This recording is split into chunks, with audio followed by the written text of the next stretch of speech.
Ito na siguro ang pinakamalaking gulo ngayon dito sa NBA. Nagkainitan dito sa home court ng Clippers Arena sa Intuit Dome. Paano ba naman kasi itong si James Harden at Christian Brown ay nagkainitan? Pero hindi pa dyan natatapos dahil itong si Aaron Gordon ay muntik pang masuntok ni itong si The Beard. Ano bang nangyari dito sa laban nilang ito? Halos matarantaran na rin dito ang mga coaching staff at players. At paano kaya dito nagsimula itong away nilang ito? Pero bago muna yung mga pre, kung hindi ka pa nakapag-subscribe, ay paki-subscribe muna aking YouTube channel.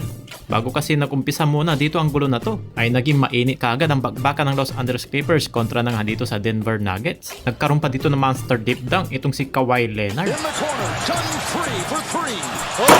Naging X-Factor din itong si Ben Simmons for LA Clippers dahil binantayan niya lang naman itong si Nikola Jokic. Hirap na hirap talaga makaporma sa kanya itong si The Joker. Ito yung isa sa mga Ben Simmons na hinahanap dito ng mga fans. Pero patay sindi nga ang kanya dito magandang performance. Pero pagpasok naman dito sa second quarter ay kamuntikan pa ditong magaya itong si Nicolas Batum dito kay Jimmy Butler at Ja Morant na nasahod na kani-kanilang mga kalaban. Kung hindi, mayayari itong si Batum. Buti na lang at hindi gaano mataas ang talo ng freshman. Maganda rin dito ang mga pasa ni James Harden sa mga ilalim dito kay Ivica Zubac. Mukhang nape-pressure na dito si Nikola Jokic, hinahype itong kanyang mga teammates. Ay heto, bago matapos dito ang halftime sa last 6 seconds, ay heto na ang matinding ditong pangyayari. Ramdam na dito yung pressure for both teams. Ay kaunting tapik lang naman dito ni Christian Brown, final niya itong si James Harden. Pero mukhang hindi nagustuhan dito ni The Beard itong ginawa ni Christian Brown, kaya naman siya napatigil. Imbis naman naaawat itong si The Joker, ay mukhang mainit rin ang kanyang ulo dito kay James Harden. At nakisali na rin itong si Aaron Gordon. Ang problema, parang sumuntok itong si AG dito kay The Beard. At mukhang masasapak pa ng James Harden itong si Aaron Gordon. At nang makagante dito sa kanyang ginawa. At yun ay nagsimula na ng malaking gulo. This is the real playoff intensity na hindi mo dapat palagpasin na bawat actions ay siguradong mainit katulad ngayon na panahon. Sobrang galit naman ang nakita naman natin dito kay Aaron Gordon.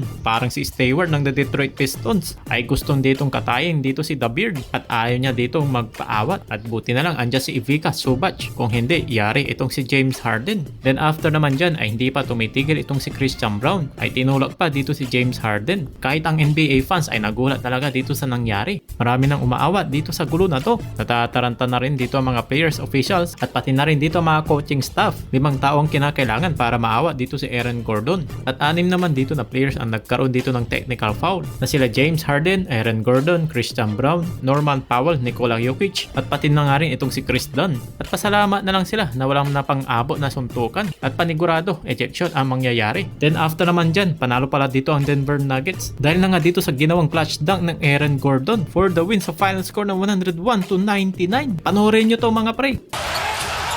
And this is for the win.